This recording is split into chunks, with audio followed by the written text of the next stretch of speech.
Nah, kayak gitu. Nah, ini tinggal di setel saja. Wih, ini ada kunci ajaib. Ini kita modif teman-teman. Ini kalau nggak HPD nggak tak kasih tahu. Nah, tuh kawan-kawan. Nah, ini sering-sering nonton, subscribe ya. Nah, nanti ketika dia sudah dipukul maka dilakukan penyetelan ulang. Oh, jadi sebelum di setel, dibuat simulasikan dulu ya? Dimampatkan dulu supaya nanti pistonnya sini Pak Taufik. Ya. Nah, ini dia bisa menekan ini. Oke. Menekan dengan cukup.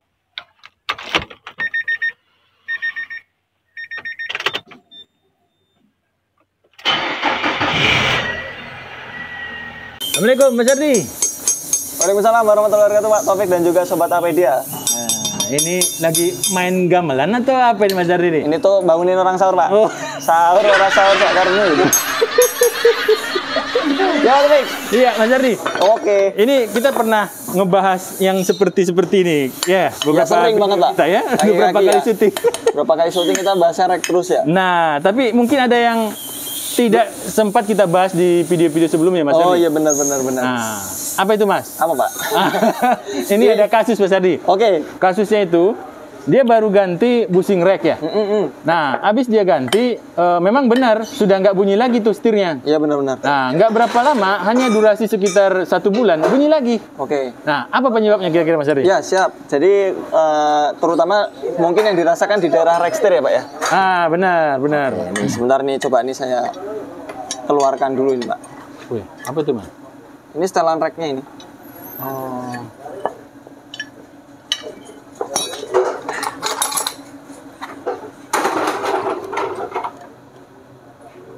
Nah, oke. Jadi ini hanya simulasi Pak. Oke. Sebenarnya ini yang ada di depan kita ini adalah rack yang sudah rusak ya, sudah aus. Oke, siap. Nah, jadi gini Pak Taufik. Mungkin rack setir itu dia pernah dilakukan reparasi. Oke. Kemudian sudah dilakukan penggantian bushing rack juga. Bushing rack yang kita tahu di posisinya sebelah sini ya. Iya, benar. Sebelah kiri ya. Nah, tapi kok kenapa setelah dilakukan perbaikan terus dipakai buat jalan, mungkin dia pernah di jalan itu dapat benturan lubang, kemudian dia kembali oblak lagi. Nah, hal seperti ini memang riskan terjadi. Terutama pada unit-unit yang dia menggunakan rack setir yang tanpa hidrolis. Karena dia lebih besar potensinya penggeraknya karena hanya dari pinion. Kita pernah jelaskan kalau yang tipe-tipe menggunakan hidrolis dia ada dari dalam rack setirnya sini ada tekanan piston. Betul. Yang membantu. Nah, ketika dia sudah dilakukan perbaikan, kemudian dia dapat jalan yang nggak rata atau jalan jelek, mungkin dengan intensitas yang cukup sering, itu bisa saja dia mengubah setelannya Pak Taufik. Nah, kita belum pernah ini ya membahas tentang setelan ya. Nah, benar. Nah, setelan rack itu bentuknya ini pistonnya yang pendorong ini seperti ini Pak. Dia dilengkapi oleh 2 seal. Hanya saja ini sealnya sudah dilepas ya. Nah, ini biasanya kalau umpamanya dia sealnya ini dia sudah aus atau mungkin dia sudah tidak kembung ya o-ringnya ya, itu dia bisa saja longgar sendiri. Jadi dia posisinya mundur sendiri. Atau kondisinya pada waktu proses penyetelan di sini di belakangnya sebenarnya ada pernya Pak. Jadi ini dia piston, per, kemudian di sini ada tutup dan setelan. Oh, itu setelan ya berarti ya? Jadi ini dia ada penguncinya. Ini dia setelannya. Setelannya dia ulir gini. Jadi ini dia setelan, ini pengunci. Nah, apabila dia posisinya ini seperti ini saya coba simulasikan ya. Ini dia rack setir. Kemudian dia ini pistonnya. Nah, dia kondisinya masuk seperti ini. Nah, terkadang kan karena dia ada pernya Pak Taufik. Kemudian dia di setel pada waktu saat ini dia kondisinya masih dalam kondisi ketika dia dipasang seperti ini. Nah gitu. Nah, ini kita bisa ngeliat. Nah, pada waktu dia di setel pertama awal itu dia kondisinya rapat. Tapi bisa saja karena rapatnya ini dia mengikuti tanda sebelumnya, jadi dia di setel, kemudian dia mengikuti tanda sebelumnya, maka dia ketika dapat benturan area tirotnya sini, itu dia bisa saja mengendor ininya, pistonnya ini tadi. Itu mengendor gara-gara apakah kekuatan pernya udah lemah atau gimana? Atau piston? Ya, memang karena setelannya. Jadi ketika dia dilepas seperti ini kan Pak, dia kan ini kan mempunyai sudut ya. Oh iya. Ya, nggak lurus, nggak ini ya tegak. Bisa jadi pada waktu posisi dia penyetelan awal Mungkin dia sudutnya seperti ini. Nah, begitu dia kena putaran roda, kemudian roda tersebut terkena getaran atau jalan yang nggak rata, maka dia posisinya bisa saja berubah. Nah, perubahan posisi seperti ini, itu dia bisa mengakibatkan gap baru, jarak. Nah, makanya ketika kita teman-teman kalau bisa sering menyetel rack steer, itu ketika setelah di setel itu coba rack steernya disimulasi. Jadi diberikan benturan. Oh, dipukul? Ya, rack tersebut bisa dipukul menggunakan palu plastik. Oke, nih Mas Ardi mau pukul tapi palunya.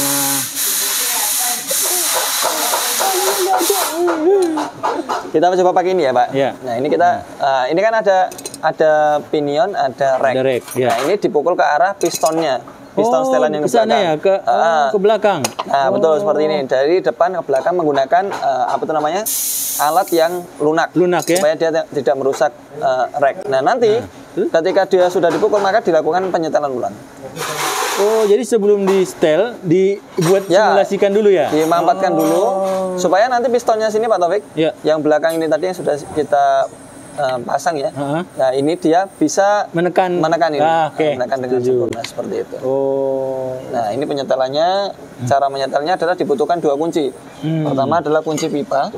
Menahan. Nah, ini kunci pipa ini tujuannya adalah untuk menahan ini. Oh, karena ada 2 baut ya ceritanya nih ya, Mas? Ya, ini ada pengunci dan ada penyetel. Oke. Nah, kayak gitu. Nah, ini tinggal di setel saja. Wih, ini ada kunci ajaib. Ini kita modif teman-teman nih. Ini rahasia nih. Rahasia ini. Rahasia nih.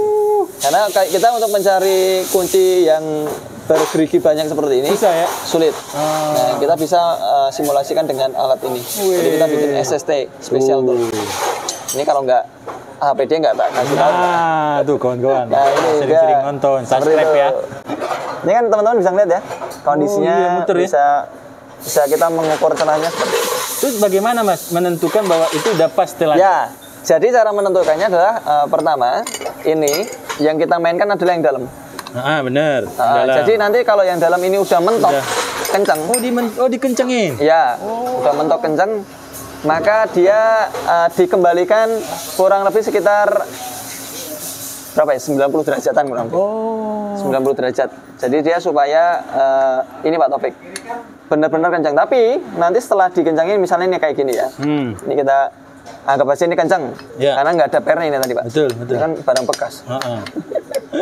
Ya, kalau udah kencang seperti ini kan kita kembalikan 90 derajat. Putaran 90 derajat. Ya. Nah, kita kembalikan seperti ini.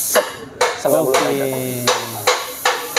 Nah, ketika sudah diputar 90 derajat, baru kita coba simulasikan. Simulasi dulu. Simulasikan. Kalau memang masih perlu dilakukan pemukulan, kita coba pukul seperti ini. Nah, kalau sudah dipukul seperti ini kan menjauh antara gapnya ini. Nah, ini kita coba putar seperti ini. Dia masih ada gap nggak? Maksudnya masih bisa muter gitu nggak? Masih bisa muter nggak? Kalau misalnya masih bisa, maka masih bisa ditambahin. Dikencengin lagi dikit. Kayak gitu. Tapi ya tentu finishingnya adalah di sini. Nanti kita rasakan. Dia misalnya berat, berarti nanti di setir terasa kaku. Jadi kalau misalnya kita putar seperti ini, kemudian dia terasa berat, maka di setir nanti akan efeknya kaku. Makanya sebenarnya kaku itu adalah impact dari penyetelan.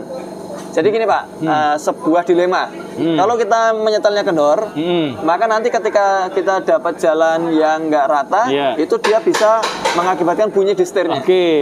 Tapi ketika nanti kita kencangkan terlalu kencang, itu akan terlalu kaku dan nggak nyaman untuk melakukan manuver ya. Kita belok kanan full, kemudian kita lepas, itu kan terkadang kan kembali mendekati tengah. Kalau misalnya kali ini enggak. Nah, kali ini harus didorong. Harus dibantu dorong.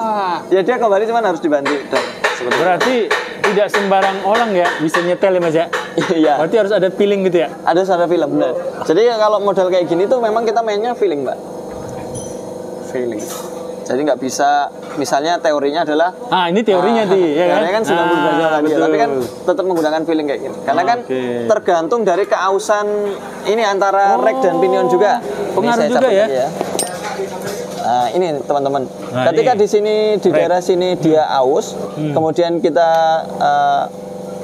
modelnya kan dia ada gap ya. Iya. Ketika di sini ausnya besar, maka ketika kita putar ke daerah sini, ini kan semakin rapat, Pak.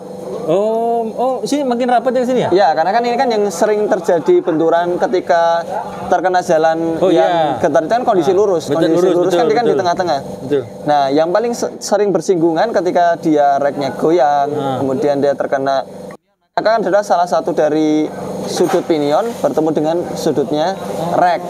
Nah gitu. Nah nanti kalau kita misalnya nyetelnya terlalu kenceng, di sini misalnya dia rapat, tapi nanti ketika kita belokkan, kondisinya di sini dia menjadi tambah semakin rapat. Itu yang bikin rek setir itu tadi terasa kaku.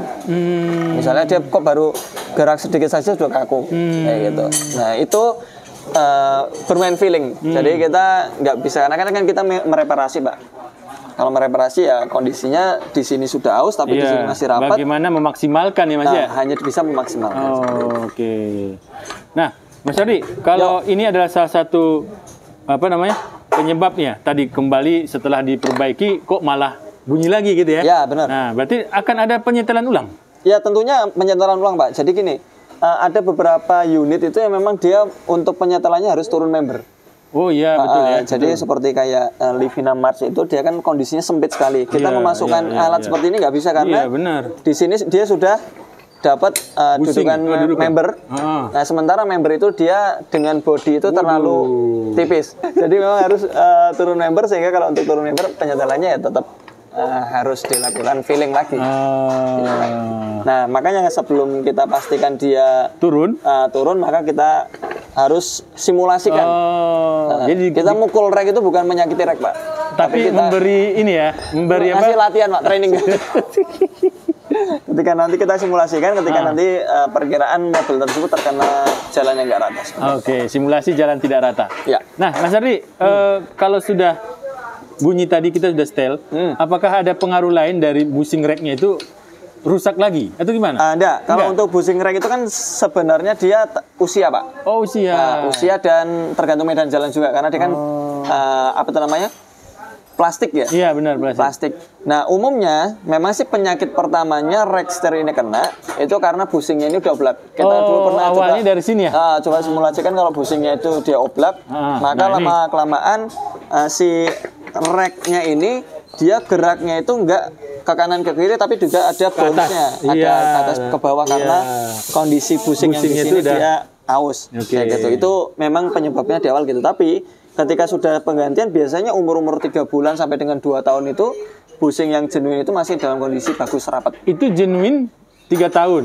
Kalau yang nggak genuine? Yang nggak genuine ya tergantung bahannya. Oh, tergantung bahannya. Tapi rata-rata di atas 2 tahunan. Makanya banyak bengkel kaki-kaki itu kan memberikan garansi sampai 1 tahun, Pak. Hah? 1 tahun garansi. 1 tahun busing rek? Iya. Garansi? Garansi. Itu pasti mobil nggak pernah dipakai, Mas. Ya, tapi memang kondisinya seperti itu. Di lapangan memang banyak yang memberikan garansi sampai dengan 1 tahun. Tapi kalau di motor nggak berani, Pak. Kita paling bisa masih garansi 2000 km saja. Padahal memang barangnya asli, Mas ya? Barangnya asli. Oke.